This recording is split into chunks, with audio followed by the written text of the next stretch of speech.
ಯಾರು ರಾಯರ ಒಂದು ಪಾದಗಳನ್ನು ಅನನ್ಯವಾಗಿ ನಂಬ್ತಾರೋ ಅವರಿಗೆ ರಾಯರು ಎಲ್ಲವನ್ನೂ ಕೊಡ್ತಾರೆ. ಇಂಥದನ್ನೇ ಮಾತ್ರ ಅಂತ ಹೇಳಿಲ್ಲ ಅವರು, ಸಕಲ ಪ್ರದಾತ ಪ್ರತಿಯೊಂದನ್ನು ಕೊಡ್ತಾರೆ. ಮಂತ್ರಾಲಯ ಕ್ಷೇತ್ರ ಹೆಂಗೆ ಅಂದರೆ ವರಕಾಶಿ ಮೊದಲಾದ ಕುರುಕ್ಷೇತ್ರಕ್ಕಿಂತಧಿಕವೋ, ಕಾಶಿ ಕುರುಕ್ಷೇತ್ರಾದಿಗಳ ಕ್ಷೇತ್ರಕ್ಕೆ ಏನು ಫಲ ಇದೆಯೋ ಅಷ್ಟು ಫಲ ಇದೆ ಅಂತೆ.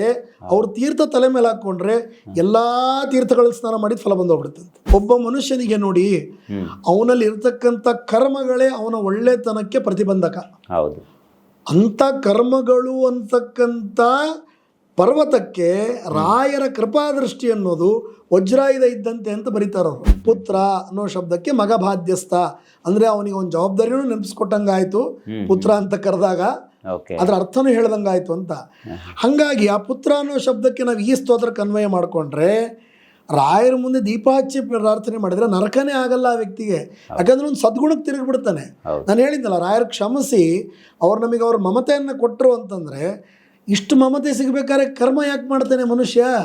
ರಾಮದೇವರನ್ನ ಪೂಜೆ ಮಾಡೋದ್ರಲ್ಲಿ ಅಗ್ರೇಸರರಾಗಿರ್ತಕ್ಕಂಥ ಇಂದ್ರ ಸದೃಶರಾಗಿರ್ತಕ್ಕಂಥ ರಾಯರಿಗೆ ನಮಸ್ಕಾರ. ಅಲ್ಲಿಗೆ ರಾಯರಿಗೆ ಬ್ರಹ್ಮದೇವರ ಸಹವಾಸ ಆಗಿದ್ದು ಬಂತು, ನರಸಿಂಹದೇವರ ಆಶೀರ್ವಾದ ಆಗಿದ್ದು ಬಂತು, ದ್ವಾಪರ ಯುಗದೊಳಗೆ ಕೃಷ್ಣನ ಆಶೀರ್ವಾದ ಆಗಿದ್ದು ಬಂತು.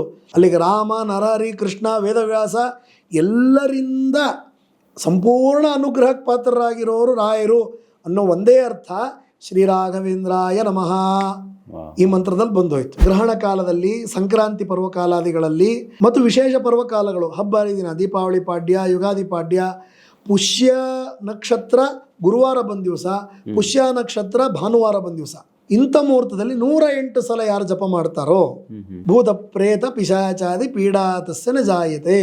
ಭೂತ ಅನ್ನೋ ಶಬ್ದಕ್ಕೆ ಭೂತಕಾಲ ಅಂತಲೂ ತಗೋಬೋದು, ಪ್ರೇತ ಅಂತಂದರೆ ನಮ್ಮ ಕರ್ಮಗಳು ನಮ್ಗೆ ಎಷ್ಟು ಉಪದ್ರವ ಕೊಡ್ತಿರ್ತವೆ ಅಂತಲೂ ತಗೋಬೋದು, ಪಿಶಾಚಿ ಅಂದರೆ ಬೇರೆಯವರಿಂದ ಬಂದಿರತಕ್ಕಂಥ ಉಪದ್ರವಗಳಿರ್ಬೋದು, ಪೀಡಾತಸ್ಯ ನ ಜಾಯತೆ ಅಂಥವ್ರಿಗೆ ಈ ಪೀಡೆಗಳು ಲೇಪ ಆಗಲ್ಲ.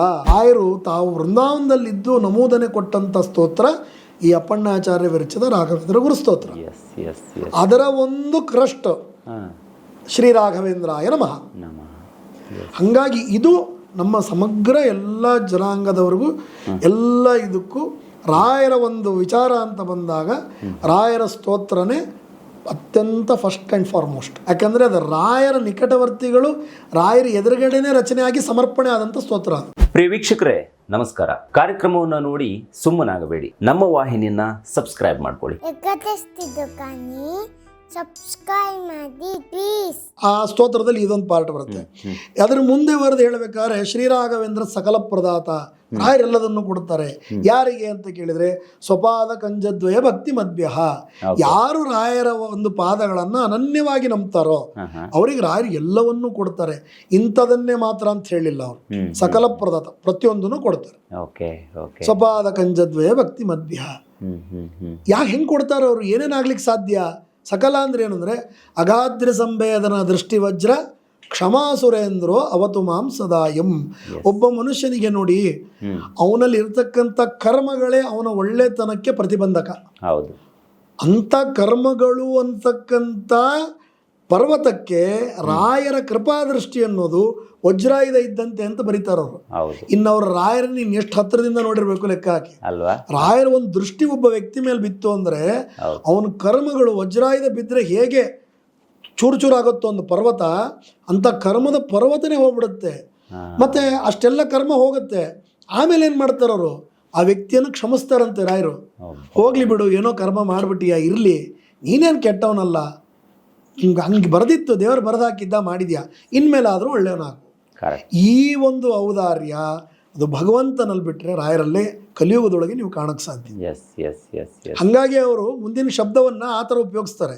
ಅಗಾಧ್ರ ಸಂವೇದನ ದೃಷ್ಟಿ ವಜ್ರ ಅಂದ್ರೆ ನೀವು ನಮ್ಮ ಪಾಪದ ಪರ್ವತಗಳನ್ನು ನಿಮ್ಮ ದೃಷ್ಟಿ ವಜ್ರದಿಂದ ತುಂಡು ಮಾಡ್ತೀರಾ. ಹೆಂಗೆ ಅಂದರೆ ಕ್ಷಮಾಸುರೇಂದ್ರೋ ಅವತು ಮಾಂಸದಾಯಂ. ನೀವು ಕ್ಷಮೆ ಮಾಡೋದ್ರೊಳಗೆ ಇಂದ್ರನ ಸದೃಶರಾಗಿರ್ತಕ್ಕಂಥವ್ರು, ನಿಮ್ಮಂಥವ್ರು ನಮ್ಮನ್ನು ಕಾಪಾಡಿ ದಯವಿಟ್ಟು ಅಂತ ಕೇಳ್ತಾರೆ. ಅಲ್ಲಿಗೆ ಒಂದು ವಿಚಾರಕ್ಕೆ ಕ್ಷಮೆ ಅನ್ನೋದು ಒಬ್ಬ ವ್ಯಕ್ತಿಗೆ ಸಿಕ್ಕರೆ ಅವನು ಉದ್ಧಾರ ಆದ ಅಂತಾನೆ ಅರ್ಥ. ಇವತ್ತು ನಮಗೆ ಏನಾದರೂ ಸಿಗ್ತಾ ಇಲ್ಲ ಅಂದರೆ ಎರಡೇ ಕಾರಣ. ಒಂದು, ನಮ್ಮನ್ನು ಯಾರು ಕ್ಷಮಿಸೋರಿಲ್ಲ, ಇಲ್ಲ ನಮಗೆ ಕ್ಷಮೆ ಕೇಳಕ್ಕೆ ನಮಗೆ ಈಗೋ ಅಡ್ಡ ಬರ್ತಿದೆ ಅಂತ ಅರ್ಥ. ನಾವು ಆ ಕ್ಷಮೆ ಅನ್ನೋದಕ್ಕೆ ನಿಂತು ಬಿಟ್ರೆ ಇಡೀ ಪ್ರಪಂಚವೇ ನಮ್ದು. ಹೌದು. ಅದನ್ನು ಆ ಗುಟ್ಟನ್ನು ಹಾಕ್ತಾರೆ ಆ ಸ್ತೋತ್ರದೊಳಗೆ. Correct correct. ಅದಾದ್ಮೇಲೆ ಇನ್ನೂ ಮುಂದುವರಿತಾರೆ. ಇನ್ನೂ ಮುಂದುವರೆದು ಹ್ಮ್. ಏನೇನು ಸಿಗತ್ತೆ ಓಕೆ. ಅಂತ ಹೇಳ್ತಾರೆ ರಾಯರು. ಹ್ಮ್ ಹ್ಮ್ ಆ ಸ್ತೋತ್ರವನ್ನು ಹೇಳ್ತಾ ಪ್ರದಕ್ಷಿಣೆ ಹಾಕಿದರೆ, ಹ್ಮ್ ಆ ಸ್ತೋತ್ರವನ್ನು ಹೇಳ್ತಾ ಪ್ರದಕ್ಷಿಣೆ ಹಾಕಿದರೆ ನಿಮಗೆ ಏನೇ ರೋಗಗಳಿದ್ರೂ ನಿವಾರಣೆ ಆಗತ್ತೆ. ಓಕೆ. ಆ ಸ್ತೋತ್ರದಿಂದ ಬಂದಿರತಕ್ಕಂಥ ಅಭಿಷೇಕದ ಜಲ ಕುಡಿದ್ರೆ ಎಲ್ಲ ಕಾಯಿಲೆಗಳ ನಿವಾರಣೆ ಆಗತ್ತೆ. ಆ ತೀರ್ಥವನ್ನು ತಲೆ ಮೇಲೆ ಹಾಕ್ಕೊಂಡ್ರೆ ಎಲ್ಲ ತೀರ್ಥಗಳ ಫಲ ಬರುತ್ತೆ.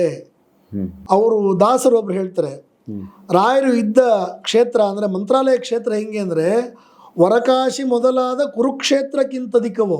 ರಾಯರು ಇರ್ತಕ್ಕಂಥ ಜಾಗ ಕಾಶಿ ಕುರುಕ್ಷೇತ್ರಾದಿಗಳ ಕ್ಷೇತ್ರಕ್ಕೆ ಏನು ಫಲ ಇದೆಯೋ ಅಷ್ಟು ಫಲ ಇದೆ ಅಂತೆ. ಅವ್ರ ತೀರ್ಥ ತಲೆ ಮೇಲೆ ಹಾಕ್ಕೊಂಡ್ರೆ ಎಲ್ಲ ತೀರ್ಥಗಳಲ್ಲಿ ಸ್ನಾನ ಮಾಡಿದ ಫಲ ಬಂದೋಗ್ಬಿಡುತ್ತಂತೆ. Okay okay. ಮುಂದುವರೆದು ಹೇಳ್ತಾರೆ, ಹಾಂ ಸರಿ ಈ ಸ್ತೋತ್ರ ಹೇಳಿದ್ರಿ, ಈಗ ನೀವು ಈ ಸ್ತೋತ್ರ ಬಂತು, ನಾವು ಇದನ್ನ ಹೇಳಿದ್ವಿ, ಈ ಎಲ್ಲ ಫಲ ಸಿಕ್ತು, ಸರಿ ಇದರಿಂದ ಏನು ಆಗಬೇಕಾಗಿದೆ ಅಂತ ಕೇಳಿದರೆ ಅವ್ರು ಹೇಳ್ತಾರೆ, ದೀಪ ಸಂಯೋಜನಾತ್ ಜ್ಞಾನಂ ಪುತ್ರಲಾಭೋ ಭವೇ ಧ್ರುವಂ. ನೀವು ಈ ಸ್ತೋತ್ರ ಹೇಳಿ ಪ್ರದಕ್ಷಿಣೆ ಹಾಕಿ ಆಗಲಿಲ್ಲ, ಸ್ತೋತ್ರ ಕೇಳಿ ಏನೂ ಆಗಲಿಲ್ಲ, ಈ ಸ್ತೋತ್ರ ಕೇಳ್ತಾ 2 ದೀಪ ಹಚ್ಚಿ ಪುತ್ರ ಲಾಭೋ ಭವೇ ಧ್ರುವಂ. ಪುತ್ರ ಅನ್ನೋ ಶಬ್ದಕ್ಕೆ ನಾರ್ಮಲ್ ಆಗಿ ನಾವು ನೀವೆಲ್ಲ ತಿಳ್ಕೊಂಡಂಗೆ ಮಗ ಮಕ್ಕಳು ಅಂತ ಅರ್ಥ. ಆದರೆ ಪುತ್ರ ಅಂತಂದರೆ ಕರ್ಮಗಳನ್ನು ಕಟ್ಟು ಮಾಡ್ತಕ್ಕಂಥ ವ್ಯಕ್ತಿ ಅಂತ, ಕರ್ಮಗಳನ್ನು ಪಾಪಗಳನ್ನು ತಡಿತಕ್ಕಂಥ ಪುತು ಅಂತಕ್ಕಂಥ ಒಂದು ನರಕಲೋಕ ಇದೆ. ನಾವೇ ದೇಹ ತ್ಯಾಗ ಮಾಡಿದ ಮೇಲೆ ಊರ್ಧ್ವ ಲೋಕಕ್ಕೆ ಪ್ರಯಾಣ ಮಾಡುವಾಗ ಹೇಗೆ ಸ್ವರ್ಗಾದಿ ಲೋಕಗಳಿದೆಯೋ ಹಾಗೆ ನರಕದಲ್ಲೂ ಲೋಕಗಳು ಅದು ಪಾರ್ಟಿಷನ್ಸ್ ಇದೆ. ಪುತು ಅಂತಕ್ಕಂಥದ್ದು ನರಕ, ಅದರಿಂದ ಅಂದರೆ ಕಾಪಾಡುವವನು ಅವನು ಪುತ್ರ. ಹಾಗಾಗಿ ಮಗನಿಗೆ ಪುತ್ರ ಅಂತ ಕರೆಯೋದು. ಇವನು ನಮ್ಮನ್ನು ಸದ್ಗತಿ ಕೊಡ್ತಾನೆ ನಾಳೆ ಸತ್ತ ಮೇಲೆ ಅನ್ನೋ ಕಾರಣಕ್ಕೆ ಪುತ್ರ ಅನ್ನೋ ಶಬ್ದಕ್ಕೆ ಮಗ ಬಾಧ್ಯಸ್ಥ ಅಂದರೆ ಅವನಿಗೆ ಒಂದು ಜವಾಬ್ದಾರಿನೂ ನೆನಪಿಸ್ಕೊಟ್ಟಂಗಾಯ್ತು ಪುತ್ರ ಅಂತ ಕರೆದಾಗ, ಅದರ ಅರ್ಥನೂ ಹೇಳ್ದಂಗಾಯ್ತು ಅಂತ. ಹಾಗಾಗಿ ಆ ಪುತ್ರ ಅನ್ನೋ ಶಬ್ದಕ್ಕೆ ನಾವು ಈ ಸ್ತೋತ್ರಕ್ಕೆ ಅನ್ವಯ ಮಾಡಿಕೊಂಡ್ರೆ ರಾಯರ ಮುಂದೆ ದೀಪ ಹಚ್ಚಿ ಪ್ರಾರ್ಥನೆ ಮಾಡಿದರೆ ನರಕನೇ ಆಗಲ್ಲ ಆ ವ್ಯಕ್ತಿಗೆ. ಯಾಕಂದ್ರೆ ಒಂದು ಸದ್ಗುಣಕ್ಕೆ ತಿರುಗಿಬಿಡ್ತಾನೆ. ನಾನು ಹೇಳಿದ್ನಲ್ಲ, ರಾಯರು ಕ್ಷಮಿಸಿ ಅವ್ರು ನಮಗೆ ಅವ್ರ ಮಮತೆಯನ್ನು ಕೊಟ್ಟರು ಅಂತಂದರೆ, ಇಷ್ಟು ಮಮತೆ ಸಿಗಬೇಕಾದ್ರೆ ಕರ್ಮ ಯಾಕೆ ಮಾಡ್ತಾನೆ ಮನುಷ್ಯ? ರಾಯರ ಪ್ರೀತಿ ಇದೆ ಬಿಡು, ನಾನು ಚೆನ್ನಾಗೇ ಬದುಕ್ತೀನಿ, ಆ ಕರ್ಮ ಅಣಿಸೋ ಕರ್ಮ ನನಗೆ ಯಾಕೆ ಅಂತ ಕೂತು ಬಿಡ್ತಾನೆ. ಇಷ್ಟು ಎಲ್ಲ ವಿಚಾರಗಳನ್ನು ಸಂಗ್ರಹ ಮಾಡಿ ಮಾಡಿ ಮಾಡಿ ಮಾಡಿ ಮಾಡಿ ಆ ಸ್ತೋತ್ರದಲ್ಲಿ ತುಂಬಿದರು. ತುಂಬಿ ಈ ಇಡೀ ಸ್ತೋತ್ರದ ಒಂದು ಆ ಕೋರಾಗಿ ಏನಿಟ್ರು ಅಂತಂದರೆ ರಾಯರ ಅಷ್ಟಾಕ್ಷರ ಮಂತ್ರವನ್ನು ಇಟ್ಟರು. ಈಗ ನೀವಂದ್ರಿ, ಈಗ ನಾರ್ಮಲ್ ಆಗಿ ನಿಮ್ಮ ತಲೆಯಲ್ಲಿ ಅಥವಾ ಇದನ್ನು ನೋಡೋ ವೀಕ್ಷಕರ ತಲೆಯಲ್ಲಿ ಬಂದಿರುತ್ತೆ, ಇವರು ಸ್ಟಾರ್ಟಿಂಗ್ ಹೇಳಬೇಕಾದ್ರೆ ರಾಯರನ್ನು ಸ್ತೋತ್ರ ಮಾಡ್ತಕ್ಕಂಥ ಒಂದು ಅಭೂತಪೂರ್ವ ಸ್ತೋತ್ರ ಇದೆ ಅಂದರು. ಅದಾದಮೇಲೆ ಅದನ್ನು ಕೆಲವು ಜನಕ್ಕೆ ಮಾತ್ರ ನಿರ್ಬಂಧ ಹೇರಿದರು. ಈಗ ಆ ಸ್ತೋತ್ರದ ಫಲವಾಪ್ತಿ ಸಿಗತ್ತೆ ಅಂತ ಹೇಳ್ತಾರೆ. ಇದು ಹೆಂಗೆ ಸಾಧ್ಯ? ಇದು ಆ ಸ್ತೋತ್ರನೇ ಹೇಳಲಾರ್ದೆ ಫಲವಾಪ್ತಿ ಹೆಂಗೆ ಬರಬೇಕು ಅಂತ ಬಂದರೆ, ಅಲ್ಲಿ ಮಧ್ಯ ಶ್ರೀರಾಘವೇಂದ್ರಾಯ ನಮಃ ಅಂತ ಒಂದು ಮಂತ್ರ ಹಾಕಿದ್ರು. ಅದಕ್ಕೆ ಓಂಕಾರ ಸೇರಿಸಿ ಹೇಳಿದರೆ ಅದನ್ನು ಈ ಸ್ತೋತ್ರ ಹೇಳೋರು ಅಧಿಕಾರಸ್ಥರು ಹೇಳಬೇಕು ಅಂತ. ಆ ಓಂಕಾರ ಬಿಟ್ಟು ಶ್ರೀರಾಘವೇಂದ್ರಾಯ ನಮಃ ಅನ್ನೋದನ್ನ ಪ್ರತಿಯೊಬ್ಬರು ಜಪ ಮಾಡಬೇಕು. ಯಾರು ಬೇಕಾದರೂ ಎಲ್ಲಿ ಬೇಕಾದರೂ, ಎಷ್ಟೊತ್ತಿಗೆ ಬೇಕಾದ್ರೆ. ಅವ್ರು ಹೇಳ್ತಾರೆ, ಶ್ರೀರಾಘವೇಂದ್ರಾಯ ನಮಃ ಇತ್ಯಷ್ಟಾಕ್ಷರ ಮಂತ್ರತಃ ಜಪಿತಾತ್ ಭಾವಿತಾತ್ ನಿತ್ಯಂ. ಅವ್ರು ಹೇಳ್ಬಿಟ್ರು, ಇದಕ್ಕೆ ದೇಶ ಕಾಲಮಾನ ಯೋಚನೆ ಮಾಡಬೇಡಿರಿ, ಶ್ರೀರಾಘವೇಂದ್ರಾಯ ನಮಃ ಅಂತ ಪ್ರತಿ ದಿವಸ ಜಪ ಮಾಡಿ ಅದನ್ನು ಭಾವಿಸಿ. ಯಾಕಂದ್ರೆ ಈಗ ನೋಡಿ, ನಾವು ಒಂದು ಮಂತ್ರ ಹೇಳ್ತೀವಿ ಅಂತಂದರೆ, ಈಗ ನಾನು ಇಲ್ಲೆಲ್ಲೋ ಕೂತ್ಕೊಂಡು ಓಂ ಶ್ರೀ ರಾಘವೇಂದ್ರಾಯ ನಮಃ ಅಂತಿದ್ದೀನಿ, ನನ್ನ ದುಡ್ಡು ನಂದು ಭಾವನೆ ಬ್ಯಾಂಕ್ ಬ್ಯಾಲೆನ್ಸ್ ಕಡೆಗೆ, ಮತ್ತೊಂದು ರೋಗದ ಕಡೆಗೆ, ಇನ್ನೊಬ್ಬರ ಹತ್ರ ಏನು ಲಾಭ ತಗೊಳ್ಳಿ ಅನ್ನೋ ಕಡೆಗೆ ಇದ್ರೆ ಅದು ವರ್ಕ್ ಆಗಲ್ಲ. ಹೌದು. ಎದಕ್ಕೆ ಬೇಕು ಶ್ರೀರಾಘವೇಂದ್ರಾಯ ನಮಃ? ಹೋದ ಸಲ ನಾವು ಚರ್ಚೆ ಮಾಡ್ಬೇಕಾದ್ರೆ ರಾಘವೇಂದ್ರ ಅನ್ನೋದು ಶಬ್ದದ ಒಂದು ಆ ಹೆಸರಿನ ಒಂದು ತೂಕ ನಾನು ನಿಮಗೆ ಹೇಳಿದ್ದೆ. ಆ ತೂಕದಲ್ಲಿರ್ತಕ್ಕಂಥ ವ್ಯಕ್ತಿ ನಮಗೆ ಅನುಗ್ರಹ ಮಾಡಲಿ ಅನ್ನೋ ಭಾವನೆ ಇದ್ದುಬಿಟ್ರೆ ಶ್ರೀ ರಾಘವೇಂದ್ರಾಯ ನಮಃ, ರಾಮದೇವರನ್ನ ಪೂಜೆ ಮಾಡೋದರಲ್ಲಿ ಅಗ್ರೇಸರರಾಗಿರ್ತಕ್ಕಂಥ ಇಂದ್ರ ಸದೃಶರಾಗಿರ್ತಕ್ಕಂಥ ರಾಯರಿಗೆ ನಮಸ್ಕಾರ ಅಂತ ನಾವು ತಿಳ್ಕೊಂಡ್ರೆ, ರಾಯರು ರಾಮದೇವರನ್ನ ಪೂಜೆ ಮಾಡಬೇಕಾದ್ರೆ ಅವ್ರ ಪೂರ್ವ ಅವತಾರಗಳೆಲ್ಲ ಸ್ಮರಣೆ ಬಂದೋಗ್ಬಿಡುತ್ತಾ. ಅಲ್ಲಿಗೆ ರಾಯರಿಗೆ ಬ್ರಹ್ಮದೇವರ ಸಹವಾಸ ಆಗಿದ್ದು ಬಂತು, ನರಸಿಂಹದೇವರ ಆಶೀರ್ವಾದ ಆಗಿದ್ದು ಬಂತು, ದ್ವಾಪರ ಯುಗದೊಳಗೆ ಕೃಷ್ಣನ ಆಶೀರ್ವಾದ ಆಗಿದ್ದು ಬಂತು, ಕಲಿಯುಗದಲ್ಲಿ ಬಂದಾಗ ವ್ಯಾಸರಾಜರಾಗಿ ಮತ್ತೆ ಕೃಷ್ಣನ ಆಶೀರ್ವಾದ ಪಡ್ಕೊಂಡಿದ್ದು ಬಂತು, ರಾಯರಾಗಿ ರಾಮದೇವ್ರನ್ನ ಪೂಜೆ ಮಾಡಿದ್ದು ಬಂತು. ಅಲ್ಲಿಗೆ ರಾಮ, ನರಹರಿ, ಕೃಷ್ಣ, ವೇದವ್ಯಾಸ ಎಲ್ಲರಿಂದ ಸಂಪೂರ್ಣ ಅನುಗ್ರಹಕ್ಕೆ ಪಾತ್ರರಾಗಿರೋರು ರಾಯರು ಅನ್ನೋ ಒಂದೇ ಅರ್ಥ ಶ್ರೀರಾಘವೇಂದ್ರಾಯ ನಮಃ ವಾಹ್. ಈ ಮಂತ್ರದಲ್ಲಿ ಬಂದೋಯ್ತು. ಹೌದು. ಇದನ್ನು ನಾವು ಭಾವಿಸಿ ಜಪ ಮಾಡಿದರೆ ರಾಯರ ಸ್ತೋತ್ರ ಹೇಳಿದ್ರೆ ಏನು ಪುಣ್ಯ ಇದೆಯಲ್ಲ, ಅದೇ ಪುಣ್ಯ, ಅದೇ ಶಕ್ತಿ, ಅದೇ ಒಂದು ಆಶೀರ್ವಾದ ಈ ಕೀವರ್ಡಿಂದ ಸಿಗುತ್ತೆ. ಇದನ್ನ ಪ್ರಾಕ್ಟೀಸ್ ಮಾಡ್ಬೇಕಷ್ಟೆ. ಆದ್ರೇನು, ಆ ಶ್ರೀರಾಘವೇಂದ್ರಾಯ ನಮಗೆ ಕೆಳಗಡೆ ಮ್ಯಾಂಡೇಟ್ರಿ, ಜಪಿತಾತ್ ಭಾವಿತಾತ್ ನಿತ್ಯಂ. ಇವತ್ತಿದೆ ರೀ, ಇವತ್ತು 108 ಜಪ ಮಾಡ್ಬಿಡ್ತೀನಿ, ಸುಮ್ಮನೆ ರಾಘವೇಂದ್ರ ಅನ್ಕೊಂಡು ಹೋಗ್ಬಿಡೋಣ, ಆಮೇಲೆ ಭಾವಿಸೋಣ ಬೇಕಾದ್ರೆ. ಆಗಲ್ಲ. ಅದು ನೀವು ಕೂತು ಜಪ ಮಾಡ್ಬೇಕಾದ್ರೆ ಈ ಚಿತ್ರ ಕಣ್ಮುಂದೆ ತಂದ್ಕೋಬೇಕು. ಹೇಗೆ? ನಿತ್ಯಂ. ನಿಮ್ಮ ನಿಷ್ಠೆ ಇರಬೇಕು, ಅದ್ರ ಕನ್ಸಿಸ್ಟೆನ್ಸಿ ಇರಬೇಕು. ಇವತ್ತು ಹೇಳ್ತೀನಿ, ನಾಳೆ ಹೇಳಲ್ಲ, ನಾಡಿದ್ದು ಹೇಳ್ತೀನಿ, ನಾಡಿದ್ದು ಹೇಳಲ್ಲ, ಹಿಂಗಿರಬಾರ್ದು. ಅದಕ್ಕೊಂದು ಮಾರ್ಗ ಮಾಡ್ಕೋಬೇಕು ನೀವು. ಎಸ್, ನಾನು ಇವತ್ತು ಈ ಜಪ ಮಾಡೇ ಮಾಡ್ತೀನಿ, ಇವತ್ತು ರಾಯರ ಸ್ಮರಣೆ ಮಾಡೇ ಮಾಡ್ತೀನಿ. ಹಿಂಗೆ ನಾವು ಅದನ್ನು ನಿತ್ಯಂ. ಹಾಗಾಗಿ ಭಗವಂತ ಕೂಡ ತಾನು ಅದನ್ನು ಹೇಳಬೇಕಾದ್ರೆ, ಅನನ್ಯಾಶ್ಚಿಂತಯಂತೋ ಮಾಂ ಯೇ ಜನಾ ಪರ್ಯುಪಾಸತೆ ತೇಷಾಂ ನಿತ್ಯ ಅಭಿಯುಕ್ತಾನಾಂ ಯೋಗಕ್ಷೇಮಂ ವಹಾಮ್ಯಹಂ. ಅವರು ಭಗವಂತ ತನ್ನ ಸ್ಮರಣೆನೂ ನಿತ್ಯದಲ್ಲಿ ಮಾಡ್ರಿ ಅಂತ ಹೇಳಿರೋದು. ನಿಮಗೆ ಕಷ್ಟ ಬಂದಾಗ ಮಾಡ್ರಿ, ನಾನು ಬರ್ತೀನಿ ಅಂತ ಹೇಳಿಲ್ಲ. ಅವನು ಕನ್ಸಿಸ್ಟೆನ್ಸಿ ಕೇಳ್ದ. ಭಗವಂತನ ಕೃಪಾ ಕಟಾಕ್ಷಕ್ಕೆ ಪಾತ್ರರಾಗಿರ್ತಕ್ಕಂಥ ಇವರು ಕೂಡ ಅದನ್ನೇ ಅಪೇಕ್ಷೆ ಪಟ್ಟರು. ಜಪಿತಾತ್ ಭಾವಿತಾತ್ ನಿತ್ಯಂ, ಅಲ್ಲಿ ಕನ್ಸಿಸ್ಟೆನ್ಸಿ ಇರಬೇಕು ನಿನ್ನಲ್ಲಿ ಅಂತ ಅವರಿಗೆ ರಾಯರ ಸಂಪೂರ್ಣ ಆಶೀರ್ವಾದ ಆಗತ್ತೆ. ಇದು ಆ ಸಮಗ್ರ ರಾಯರ ಸ್ತೋತ್ರದ ಒಂದು ಗುಟ್ಟು. ಹಾಗಾಗಿ ಈ ಸ್ತೋತ್ರವನ್ನ ಅದನ್ನ ರಾಯರಲ್ಲಿ ಹೇಗೆ ಅಭಿಷೇಕ ಮಾಡಬೇಕು ಅದೆಲ್ಲ ಒಂದು ವಿಧಾನ ಹಾಕಿಕೊಟ್ಟಿದ್ದಾರೆ. ಇದೇ ಅಪ್ಪಣ್ಣಾಚಾರ್ಯ ಹಾಕಿಕೊಟ್ಟಿರೋದು. ಅಲ್ಲಿಗೆ ನಮ್ಮಲ್ಲಿ ಆ ಸ್ತೋತ್ರದಲ್ಲೂ ಬರುತ್ತೆ. ಈ ಸ್ತೋತ್ರವನ್ನ ಸೋಮ ಸೂರ್ಯೋಪರಾಗ ಅಂದರೆ ಸೂರ್ಯಗ್ರಹಣ ಚಂದ್ರಗ್ರಹಣ ಕಾಲದಲ್ಲಿ ಸೋಮ ಸೂರ್ಯೋಪರಾಗೇ ಚ ಪುಷ್ಯಾರ್ಕಾದಿ ಸಮಾಗಮೇ ಯೋನುತ್ತಮಮಿದಂ ಸ್ತೋತ್ರಂ ಅಷ್ಟೋತ್ತರ ಶತಂ ಜಪೇತ್. ಅಂದರೆ ಗ್ರಹಣ ಕಾಲದಲ್ಲಿ, ಸಂಕ್ರಾಂತಿ ಪರ್ವಕಾಲಾದಿಗಳಲ್ಲಿ 12 ಸಂಕ್ರಾಂತಿ ಬರುತ್ತೆ, ಪ್ರತಿ ತಿಂಗಳು ಒಂದೊಂದು ಸಂಕ್ರಾಂತಿ ಇರುತ್ತೆ. ಮತ್ತು ವಿಶೇಷ ಪರ್ವಕಾಲಗಳು, ಹಬ್ಬ ಹರಿದಿನ, ದೀಪಾವಳಿ ಪಾಡ್ಯ, ಯುಗಾದಿ ಪಾಡ್ಯ, ಪುಷ್ಯ ನಕ್ಷತ್ರ ಗುರುವಾರ ಬಂದ ದಿವಸ, ಪುಷ್ಯ ನಕ್ಷತ್ರ ಭಾನುವಾರ ಬಂದ ದಿವಸ, ಈ ಕಾಲಗಳಲ್ಲಿ ಅಂದರೆ ಭಾಳ ಅನುಕೂಲವಾಗಿರ್ತಕ್ಕಂಥ ಮುಹೂರ್ತಗಳಿವು. ಇಂಥ ಮುಹೂರ್ತದಲ್ಲಿ 108 ಸಲ ಯಾರು ಜಪ ಮಾಡ್ತಾರೋ ಭೂತ ಪ್ರೇತ ಪಿಶಾಚಾದಿ ಪೀಡಾತಸ್ಯ ನ ಜಾಯತೆ. ಅಂದ್ರೆ ಕೆಲವರು ಅದನ್ನ ಉಲ್ಟಾ ಅರ್ಥ ಮಾಡ್ಕೊಳ್ಳೋದು ಇದೆ. ಅಯ್ಯೋ, ಅದು ಭೂತ ಪ್ರೇತ ಪಿಶಾಚ ಪೀಡೆ ಇದ್ದವರಿಗೆ ನಮಗೇನಲ್ಲ ಅಂತಂದು. ಈ ನೋಡಿ, ಭೂತ ಅನ್ನೋ ಶಬ್ದಕ್ಕೆ ಯಾವತ್ತು ಬರೀ ಪ್ರೇತಗಳು ದೆವ್ವ ಅಂತಾನೆ ಅರ್ಥ ಅಲ್ಲ. ಭೂತ ಅಂತಂದ್ರೆ ನಾವು ಹಿಂದೆ ಮಾಡಿರ್ತಕ್ಕಂಥ ಕರ್ಮಗಳು, ಭೂತಕಾಲ. ನಾವು ಹಿಂದೆ ಮಾಡಿರ್ತಕ್ಕಂಥ, ನಾನು ಹೇಳಿದಲ್ಲ, ಕ್ಷಮಾ ಸುರೇಂದ್ರ ಅವತ್ತು ಮಾಂಸೋದಯ. ಯಾಕೆ?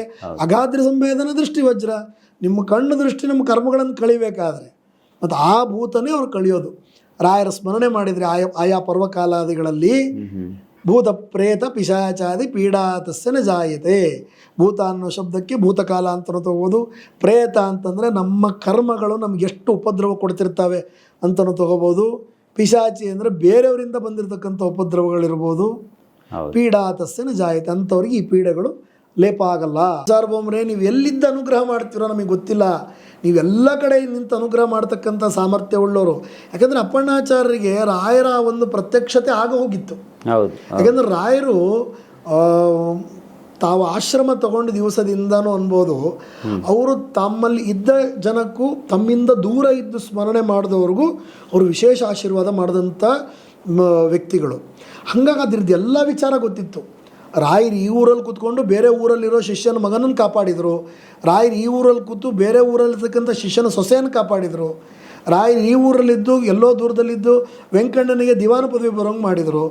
ರಾಯರು ತಾವಿದ್ದ ಜಾಗದಲ್ಲೇ ಇದ್ದು ಬೇರೆ ಊರಲ್ಲಿರ್ತಕ್ಕಂಥ ಜನಕ್ಕೆ ಮಳೆ ಬರೆಸ್ಕೊಟ್ರು. ಹೀಗೆ ತಾವು ಇದ್ದಲ್ಲಿಂದನೇ ಸಿದ್ಧಿ ಮಾಡಿಕೊಟ್ಟಿದ್ರು ಅದೆಲ್ಲ ರಾಯರು. ಇದನ್ನೆಲ್ಲ ಪ್ರತ್ಯಕ್ಷ ನೋಡಿದವರು.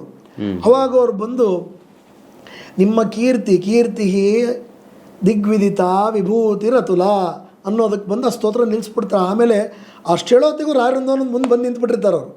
ಆ ನದಿ ದಾಟ್ಕೊಂಡು, ಆ ಪ್ರವಾಹ ದಾಟಿ, ಈ ಸ್ತೋತ್ರ ಹೇಳೋ ಒಂದು ಭರಾಟೆ ಒಳಗೆ ಆ ಸ್ತೋತ್ರ ಹೆಂಗೆ ಮುಖೋದ್ಗತವಾಗದು ಬರ್ತಾ ಇರುತ್ತೋ ಅದನ್ನು ನೋಡಿ ದೇವರೇ ಅವ್ರನ್ನ ತೇಲಿಸ್ಕೊಂಬಂದ್ಬಿಡ್ತಾನೆ.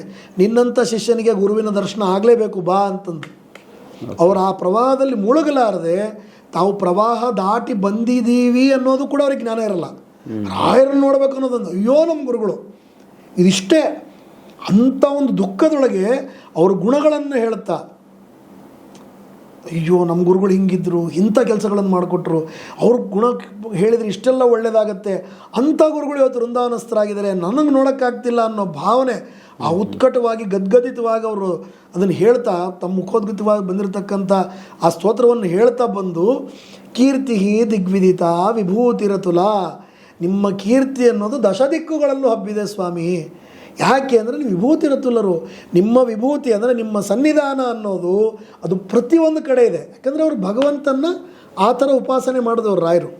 ಎಲ್ಲೆಲ್ಲಿ ಭಗವಂತ ತಾನು ಇದ್ದ ಆಶೀರ್ವಾದ ಮಾಡೋಕ್ಕೆ ಸಾಧ್ಯನೋ ಅಲ್ಲಲ್ಲೆಲ್ಲ ರಾಯರನ್ನು ಇಟ್ಟು ರಾಯರ ಮುಖಾಂತರ ಆಶೀರ್ವಾದ ಮಾಡಿಸ್ತಾನೆ ಅನ್ನೋ ಒಂದು ಮಾತಿದೆ. ಹಾಗಾಗಿ ನೀವು ವಿಭೂತಿರ ತುಲ, ನಿಮ್ಮ ವಿಭೂತಿ ಅನ್ನೋದನ್ನು ತುಲನೆ ಅಂದರೆ ತಕ್ಕಡಿಗೆ ಹಾಕ್ಲಿಕ್ಕೆ ಆಗಲ್ಲ ಸ್ವಾಮಿ, ಅಷ್ಟು ದೊಡ್ಡ ಯೋಗ್ಯತೆ ನಿಮ್ಮದು ಅಂತ ಹೇಳಿ ಬಂದು ರಾಯರ ಮುಂದೆ ನಿಂತು ಬಿಡ್ತಾರೆ. ಅವರು ಅಳಕ್ಕೆ ಶುರು ಮಾಡ್ತಾರೆ. ರಾಯರ ವೃಂದಾವನ ನೋಡ್ತಾರೆ, ರಾಜಾನುಭಾವ ವೃಂದಾವನ ಹೀಗೆ ಅಷ್ಟು ದೊಡ್ಡದಾಗಿ ಕಾಣುತ್ತೆ ನಮಗೆ. ಇನ್ನು ಆಗಿನ ಕಾಲಕ್ಕೆ ಗ್ರೌಂಡ್ ಲೆವೆಲಲ್ಲಿ ನಿಂತು ರಾಯರನ್ನ ನೋಡಬೇಕು ಅಂದರೆ ಹಿಂಗೆ ನೋಡಬೇಕಿತ್ತು ರಾಯರನ್ನ. ಅಳ್ತಾ ನಿಲ್ತಾರೆ. ರಾಯರು ಇವರು ಬಂದು ಹೇಳಿದ್ದನ್ನು ನೋಡಿ, ಶಿಷ್ಯನಿಗೆ ಎಷ್ಟು ಗುರುಗಳ ಮೇಲೆ ಭಕ್ತಿ ಇರುತ್ತೋ ಅದ್ರ 100 ಪಟ್ಟು ಪ್ರೀತಿ ಗುರುವಿಗೆ ಶಿಷ್ಯನ ಮೇಲೆ ಇರುತ್ತೆ. ಅವಾಗಲೂ ತೋರಿಸಲ್ಲ. ಆದರೆ ಅವರು ಯಾಕೆ ತೋರಿಸಲ್ಲ ಅಂದರೆ ಶಿಷ್ಯನಿಗೆ ಅಹಂಕಾರ ಬರುತ್ತೆ ಅಂತ. ಕರೆಕ್ಟ್. ಅವ್ರು ಯಾಕೆ ಸ್ಟ್ರಿಕ್ಟ್ ಆಗಿರ್ತಾರೆ ಅಂದರೆ ಅವನು ಸರಿದಾರಿಯಲ್ಲಿ ಹೋಗಲಿ ಅಂತ. ನಮ್ಮ ಗುರುಗಳು ನನ್ನ ಭಾಳ ಪ್ರೀತಿ ಮಾಡ್ತಾರೆ, ಹಿಂಗೆ ಅನ್ಕೋಬಾರ್ದು ಅವನು ಅನ್ನೋದನ್ನು ತೋರಿಸ್ಲಾರ್ದೆ ತಾಯಿಗಿಂತ ಒಂದು ಪಟ್ಟು ಜಾಸ್ತಿ ಪ್ರೀತಿ ಮಾಡೋರು ಇರ್ತಾರೆ. ಅವರು ಅದನ್ನು ಮುಚ್ಚಿಟ್ಟಿರ್ತಾರೆ. ಯಾವಾಗ ಇವ್ರು ಬಂದು ಇದನ್ನು ಹೇಳಿಬಿಟ್ರು, ವೃಂದಾವನದೊಳಗೆ ಕೂತು ರಾಯರು ಒಳಗಡೆಯಿಂದನೇ ಧ್ವನಿ ಕೊಡ್ತಾರೆ. ಯೋಚನೆ ಮಾಡಿ ಆ ಸನ್ನಿವೇಶ ಹೆಂಗಿರಬೇಕು. ಹೌದು. ಈಗ ನಾವು ಯಾವುದೋ ವ್ಯಕ್ತಿನ ಕಾಣಲಾರ್ದೆ ಅವನು ಇನ್ಯಾವತ್ತೂ ನಮ್ಮ ಕಣ್ಣಿಗೆ ಕಾಣಲ್ಲ ಅಂತ ನಾವು ಹೋಗಿ ಎದುರುಗಡೆ ನಿಂತಾಗ ಅವನೊಂದು ವಾಣಿ ನಮಗೆ ಕೇಳಿಸಿದರೆ, ಈಗಿನ ಕಾಲದಲ್ಲಿ ಕೇಳಿದ್ರೆ ಹೆದರ್ಕೊಂಡ್ಬಿಡ್ತಾರೆ ಬೇರೆ. ಆದರೆ ಅವ್ರ ರಿಲೇಷನ್ ಹಂಗಿತ್ತು. ರಾಯರು ತಾವು ಕೂತು ವೃಂದಾವನದಿಂದ ಅವ್ರಿಗೊಂದು ವಾಣಿ ಕೊಡ್ತಾರೆ, ಸಾಕ್ಷಿ ಹಯಾಸ್ಯೋತ್ರಹಿ. ಎಸ್, ನೀನು ಇಷ್ಟೊತ್ತು ನನ್ನ ಬಗ್ಗೆ ಏನು ಹೇಳಿದೆಲ್ಲ ಇದು ಎಲ್ಲ ಸತ್ಯ, ಇದಕ್ಕೆ ಸಾಕ್ಷಿ ಹಯವದನ ದೇವರು. ಹಾಗಾಗಿ ಆ ರಾಯರ ಸ್ತೋತ್ರ ಪೂರ್ತಿ ಆಗೋದು ರಾಯರ ಮಾತಿನಿಂದಲೇ. ಹಂಗಾಗಿ ಸ್ತೋತ್ರಕ್ಕೆ ಅಷ್ಟು ತೂಕ. ಸಾಕ್ಷಿ ಹಯಾಸ್ಯೋತ್ರಹಿ. ಎಸ್, ನೀನು ಹೇಳಿದ ಎಲ್ಲ ಮಾತಿಗೂ ಹಯವದನ ದೇವರು ಸಾಕ್ಷಿಯಾಗಿದ್ದಾನೆ. ಯಾಕೆಂದರೆ ಆ ಕಾಲದಲ್ಲವರು ಒಳಗಡೆ ಕೂತು ಹಯವದನ ಮಂತ್ರ ಜಪ ಮಾಡ್ತಾ ಇದ್ರಂತ ರಾಯರು, ಇವ್ರು ಬಂದು ಹೇಳೋ ಟೈಮಿಗೆ. ಹಂಗಾಗಿ ಅವ್ರು ಯಾವ ಜಪ ಮಾಡ್ತಿದ್ರು ಅದೇ ದೇವರನ್ನೇ ಸಾಕ್ಷಿಯಾಗಿ ಇಟ್ಬಿಟ್ರು. ಹೌದಪ್ಪ, ಹೌದು, ನೀನು ಹೇಳಿದ್ದೆಲ್ಲ ಸತ್ಯ, ನೀನು ಹೇಳಿದ್ದ, ನೀನು ಯಾವ್ಯಾವ ನನ್ನ ಗುಣಗಳನ್ನು ಹೇಳಿದಿಲ್ಲ ಅದೆಲ್ಲ ದೇವರು ನನ್ನೊಳಗೆ ಕೂತು ಮಾಡಿಸಿದ ಸತ್ಯ. ನಾನು ಸಕಲ ಪ್ರದಾತ, ಯಾಕಂದರೆ ದೇವರು ನನ್ನಿಂದ ಮಾಡಿಸ್ತಿದ್ದಾನೆ. ನಾನು ಭೂತ ಪ್ರೇತ ಪಿಶಾಚಿಗಳ ಪೀಡೆ ನಿವಾರಣೆ ಮಾಡ್ತೀನಿ. ಹೌದು, ದೇವರು ನನಗೆ ಆ ಶಕ್ತಿ ಕೊಟ್ಟಿದ್ದಾನೆ, ದೇವರೇ ನನ್ನಿಂದ ಆ ಕೆಲಸ ಮಾಡ್ತಿದ್ದಾನೆ. ನನ್ನ ವೃಂದಾವನಕ್ಕೆ ಪ್ರದಕ್ಷಿಣೆ ಹಾಕ್ರಿ, ನಿಮಗೆ ಒಳ್ಳೆಯದಾಗತ್ತೆ. ಈ ಒಂದು ಸಾಕ್ಷಿ ಏನದು ಬಿತ್ತಲ್ಲ ರುಜು ರಾಯರದು, ಹಾಗಾಗಿ ಆ ಸ್ತೋತ್ರಕ್ಕೆ ಇನ್ನೂ ವಜ್ರವತ್ತು ದೃಢತ್ವ ಬಂದ್ಬಿಡ್ತು, ಬಿಗಿಯಾಗಿ ನಿಂತು ಬಿಡ್ತು. ಅದು ಯಾರ ಬಗ್ಗೆ ಸ್ತೋತ್ರ ಮಾಡ್ತೀವಿ ಅವರೇ ಅದನ್ನು ನಮೂದಿಸ್ಬಿಟ್ರೆ ಇನ್ನು ಅದಕ್ಕಿಂತ ಒಂದು ತೂಕ ಏನಿದೆ. ಅಂಥದ್ದು ರಾಯರು ತಾವು ವೃಂದಾವನದಲ್ಲಿದ್ದು ನಮೂದನೆ ಕೊಟ್ಟಂಥ ಸ್ತೋತ್ರ ಈ ಅಪ್ಪಣ್ಣಾಚಾರ್ಯ ವಿರಚಿತ ರಾಘವೇಂದ್ರ ಗುರುಸ್ತೋತ್ರ. ಅದರ ಒಂದು ಕ್ರಸ್ಟ್ ಶ್ರೀ ರಾಘವೇಂದ್ರಾಯ ನಮಃ. ಹಾಗಾಗಿ ಇದು ನಮ್ಮ ಸಮಗ್ರ ಎಲ್ಲ ಜನಾಂಗದವರೆಗೂ ಎಲ್ಲ ಇದಕ್ಕೂ ರಾಯರ ಒಂದು ವಿಚಾರ ಅಂತ ಬಂದಾಗ ರಾಯರ ಸ್ತೋತ್ರನೇ ಅತ್ಯಂತ ಫಸ್ಟ್ ಆ್ಯಂಡ್ ಫಾರ್ಮೋಸ್ಟ್. ಬೇರೆ ಸ್ತೋತ್ರಗಳಿದೆ, ಸಾಕಷ್ಟಿದೆ, ಅದರಲ್ಲೂ ಈ ಥರದ್ದೇ ಮಹಿಮೆಗಳು ನಡೆದಿದ್ದಿದೆ. ಆದರೆ ದಿಸ್ ಸ್ಟ್ಯಾಂಡ್ಸ್ ಫಸ್ಟ್. ಯಾಕಂದರೆ ಅದು ರಾಯರ ನಿಕಟವರ್ತಿಗಳು ರಾಯರ ಎದುರುಗಡೆನೇ ರಚನೆ ಆಗಿ ಸಮರ್ಪಣೆ ಆದಂಥ ಸ್ತೋತ್ರ. ಆನ್ ಸ್ಪಾಟ್ ಅಂತಾರಲ್ಲ ಹಾಗೆ ರಾಯರು ಇದ್ದಾಗ ಶುರುವಾಗಿ ಪ್ರವೇಶ ಮಾಡಿದ ತಕ್ಷಣ ಸಮರ್ಪಣೆ ಆಗಿರೋ ಸ್ತೋತ್ರ. ಅದರಲ್ಲಿ ಮತ್ತೆ ರಾಯರೇ ತಾವು ಸಾಕ್ಷಿ ಹಯಾಸ್ಯೋತ್ರಹಿ ಅಂತ ರುಜು ಹಾಕಿರ್ತಕ್ಕಂಥ ಸ್ತೋತ್ರ. ಹಾಗಾಗಿ ಯಾರಿಗೆ ಅಧಿಕಾರ ಇದೆ ಅವರು ರಾಯರ ಸ್ತೋತ್ರ ಪೂರ್ಣ ಹೇಳೋ ಒಂದು ವ್ಯವಸ್ಥೆ ಮಾಡಿಕೊಳ್ಳಿ. ನಮಗೆ ಹೇಳೋಕ್ಕಾಗಲ್ಲ ಶ್ರೀರಾಘವೇಂದ್ರಾಯ ನಮಃ ಹೇಳಿ. ಸಾಕಷ್ಟು ಆಡಿಯೋ ಟಿಪ್ಸು ಗಂಡು ಮಕ್ಕಳು ಹೇಳಿರ್ತಕ್ಕಂಥ ವಿದ್ಯಾಭೂಷಣರು ಹೇಳಿದ್ದಾರೆ, ಕೆಲವರು ಬೇರೆಯವರೆಲ್ಲ ಹೇಳಿರೋ ಗಂಡು ಮಕ್ಕಳು ಹೇಳಿರ್ತಕ್ಕಂಥ ರಾಯರ ಸ್ತೋತ್ರದ ಒಂದು ಕ್ಲಿಪ್ಪಿಂಗ್ ಇದೆ, ಅದನ್ನು ಕೇಳಿ. ಈಗ ಅದು ಹೇಳಿದ್ರಲ್ಲ, ಸಕಚ್ಚ ಒಂದು ಸಲ ಕೇಳಿದರೂ ಸಾಕು ರಾಯರ ಸ್ತೋತ್ರನ, ಅಷ್ಟು ತೂಕ ಇದೆ ಅದಕ್ಕೆ. ಇದನ್ನು ಅದೇ ಹೇಳಿದ್ನಲ್ಲ ನಾನು, ಎದಕ್ಕೆ ಆಗಲಿ ಜಪಿತಾತ್ ಭಾವಿತಾನ್ ನಿತ್ಯಂ, ಅದನ್ನು ಜಪ ಮಾಡಬೇಕು, ಅದನ್ನು ಭಾವಿಸಬೇಕು, ಅದು ನಿತ್ಯದಲ್ಲಿ ಕನ್ಸಿಸ್ಟೆನ್ಸಿ ಮೇಂಟೈನ್ ಮಾಡಬೇಕು. ಆಗದೇ ಇರೋ ಕೆಲಸಗಳೇ ಇಲ್ಲ. ಖಂಡಿತ. ನೋಡಿ, ರಾಯರ ಒಲುಮೆಗೆ ಇರುವಂಥ ಸ್ತೋತ್ರದ ಬಗ್ಗೆ ನಾವು ಒಂದು ಮಾಹಿತಿಯನ್ನು ಕೊಡಬೇಕಿತ್ತು. ಅದನ್ನು ಈ ಎಪಿಸೋಡ್ ಮುಖಾಂತರ ಕೊಡೋ ಪ್ರಯತ್ನವನ್ನು ಮಾಡಿದ್ದೀವಿ ಅಂತ ಅಂದ್ಕೊತೀನಿ. ಯಾರಿಗಾದರೂ ಏನಾದರೂ ಡೌಟ್ಸ್ಗಳಿದ್ದರೆ ಈ ಎಪಿಸೋಡನ್ನು ಅವ್ರಿಗೆ ತಲುಪಿಸ್ಬಿಡಿ. ಆವಾಗ ಅವರಿಗಿರುವಂತಹ ಎಲ್ಲ ಡೌಟ್ಸ್ಗಳು ಅದಕ್ಕೊಂದು ದೊಡ್ಡ ಕ್ಲಾರಿಫಿಕೇಷನ್ ಈ ಒಂದು ವಿಡಿಯೋದಿಂದ ಸಿಗುತ್ತೆ ಅಂತ ಅಂದ್ಕೊತೀನಿ.